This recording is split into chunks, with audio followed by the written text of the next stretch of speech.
So here's what I'm going to do. You see this bright red slide. These are not our corporate colors. QAI very quickly is a B2B company dealing heavily into process. We own certain words. One of them is called operational excellence. We want to own that, and that is what we have been doing in the space of CMMI, which Tech Mahindra will understand most of the people there.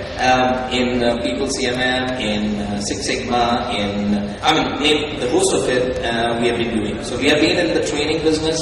We call it workforce development. We believe that training is wholesome. It's not about an instructor-led program. It has to be kind of dealt with on webinars and so on and so forth. Right. So first we go. I'll start with some equations, on the QAI you can go to QAIglobal.com and you'll find more information than I can talk here. Every single business line of ours is about an hour of speech.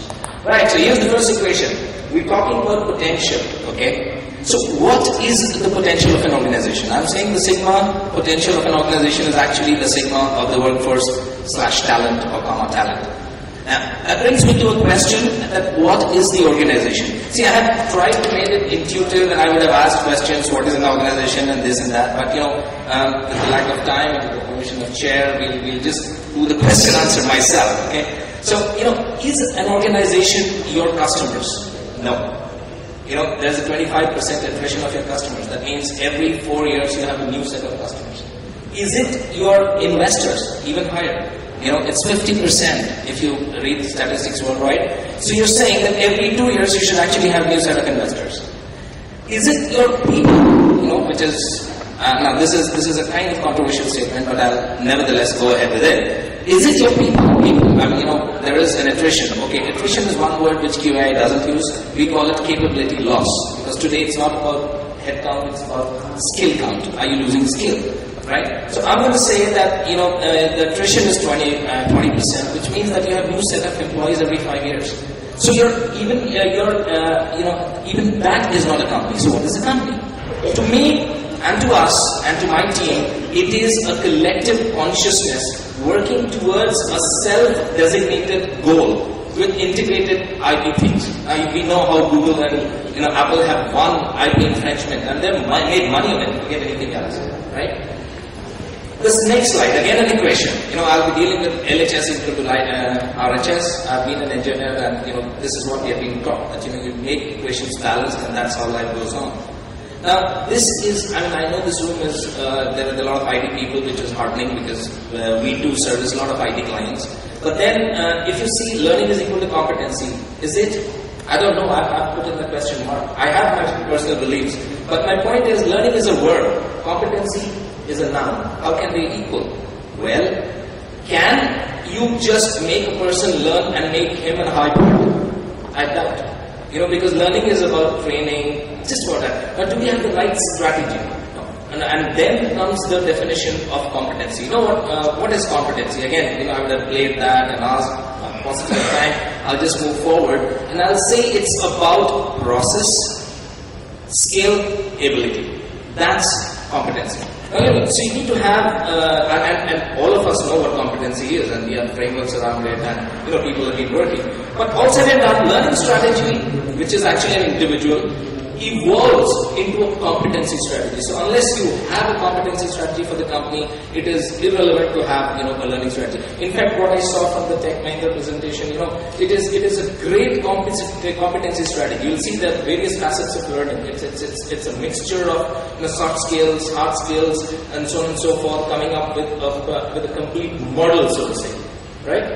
Okay, moving on. Another equation.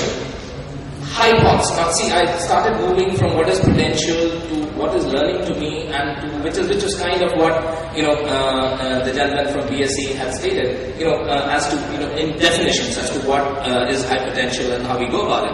Now, I'm going to concentrate on saying that to me, high potential is about embedded competency. When I say embedded competency, I mean actually a competency framework. Like it should be a DNA of the company. Everybody has, I'm quite sure, everybody has a competency framework. But is our competency framework robust and adequate? Is it, lagging business or leading business? Lead brings us to the same old balance scorecard question. Are we aligned with, do we have the leads proper? Do we have the lags proper? In any case, I want to leave with one red thought as in the red line there, which is that individuals depart, competencies don't. They stay there. So, you're talking about roles which are there, which have competency. People come and map yourself, look at. Then you have staffing, then you have workforce planning, then you have compensation. And these are all different goals within an HR system which tie up to your learning strategy. Right? The next one, this is again controversial. I believe everyone is that part. Everyone is. Point is, you have to identify the high part. I'll give you an example. Let's take that I am going through a learning strategy or through a high part program which is delivered by Sachin Tendulkar as a mentor. You saw Ted Manger also saying how mentors are important. He said, BSc speak how mentors are important. So, see, all of us are speaking the same language. I'm just trying to shift the battlefields by just saying that to me everyone is an high part. But if Sachin Tendulkar was mentoring me versus mentoring, let's say, a Saurav Tiwari, I hope you know Saurav Tiwari is one of the earlier Mumbai batsmen. Now, he is more likely to be a high part than I am. I don't know cricket, right? So I may be a high part in something else. It could be probably consulting. It could be probably, I don't know what I'm good at. But what I'm trying to say is that is what the job of a company would be. So are we in a position to mix and match and choose amongst the varied vehicles? And these vehicles would be, the various modules that I talked about, the literacy learning and the modes, which again, as you said, a lot of people learn in different ways. Somebody wants to be taught, somebody learns through a movie, somebody learns through reading Kindles or whatever, right? Okay, now, once we have decided everyone is a high part and then we have to choose the right strategy, we have to identify the high part towards his potential, we come back to the individual, that after all, individual needs to be developed. Right? And that is what high part is about. So, but then develop is not equal to attract plus grow plus motivate plus develop plus retain. These are the 5 things that you need in an individual. So why only look at just develop? Ask any CEO. You ask them, there are seniors here. The biggest challenge today has been attract and retain. Forget the middle. It's about attracting. In fact, in a conference, I'm sure a lot of you, it is about, spotting for talent. I think that is one of the primary goals of the conference in terms of networking and stuff. And then comes retain. Are you retaining, right? So I'm just saying that, a strategy has to be around something.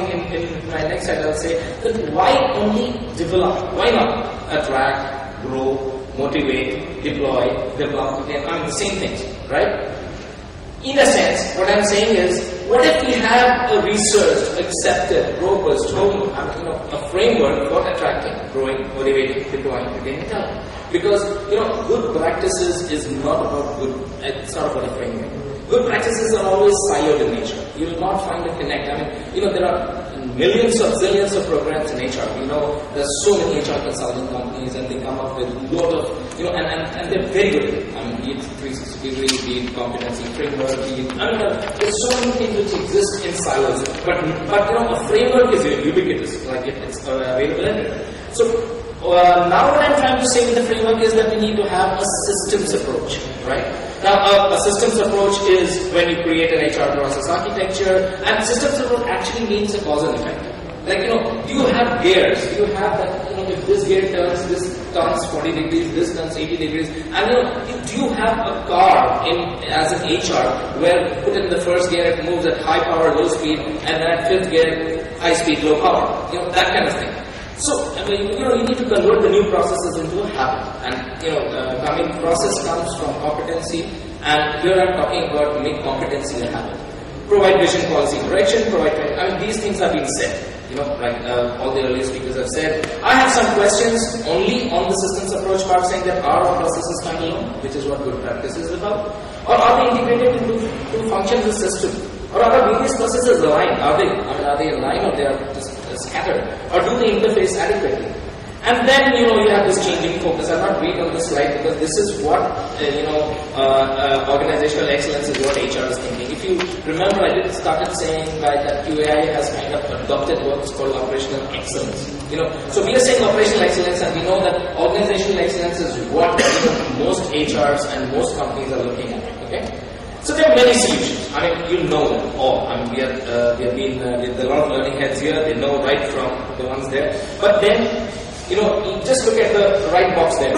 The box saying, is there relevance, is there the relationships, are there initiatives, are there measures? See, all those systems that you see there are, separated. And most of the time, people don't even understand. In fact, one of my friends talked about fun at work, and he said, imagine a pilot having fun at work. Now see, it doesn't mean that he has to have fun while he's flying a plane. It's about how he's, kind of having fun so that when he's on his flight, he can concentrate on something, right?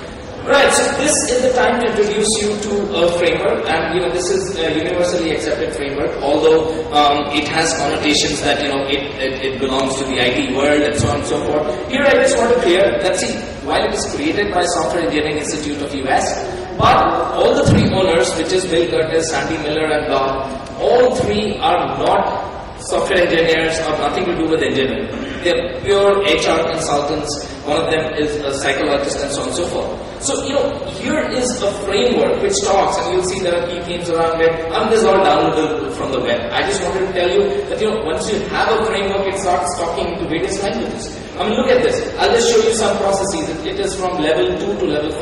Now, saying that you first need to do level 2, then 3, then 4, then 5. It's also saying you would not want to build a third floor before you build the second floor, right? So, look at this thread. This is about an individual's capability, which is, training and development, competency analysis, mentoring, and continuous capability improvement. Now, it is talking about an individual, making it a learning organization. The next group you see is team. Once we have the individual, then we need the team. And all these are process areas that you see there. A process area is nothing, it has a goal. And that goal can be achieved through specific or generic practices. Generic practices are generic to all process areas. Specific practices are specific to that process area to bring them to that goal, right? So once we have the individual and then we have the team, then you need performance. I mean, you need numbers. What gets measured gets done. I mean, it's clear in everybody's mind. You need to track. I'm against Mr. Sibal's stuff on, that it should be grading, which he has started now in class 10th or whatever. I believe numbers are where, you want to, interact with each other and go ahead, right? And then comes shaping the workforce to strategy. I mean, this is the only framework which links HR to business, So you are linking HR to the direct business goals, and you see all the process areas which are displayed there. Right. So here is an example of showing that, another equation where I'm saying that people say, if you see the companies there, including like also have adopted the system into, developing hypothesis. I believe that this is just a way of saying who all have adopted the framework, right? Now, it's a big deal. It has a roadmap. It's measurable. Like I said, what gets measured gets done. It's institutionalized. Like that's what a framework should do. Alignment, process model, defined, tailored to context, and its fidelity is monitored by regular checks and audits to move forward. My last slide. I believe recession or no recession, there are always been an war on talent. And when I say this, I mean that basically we're talking about a talent framework. Now, that brings us also to the question that what is the difference between talent and potential? I don't know. I mean, we need to figure it out. I believe that everyone is high potential. It's just having the right strategy link and taking it up. You need a framework to do that. There is a framework which is available. The how of it generally depends on the company, but the what needs to be known so that at least you have the structure, the basics there, and then you build the blocks. Right? Thank you so much.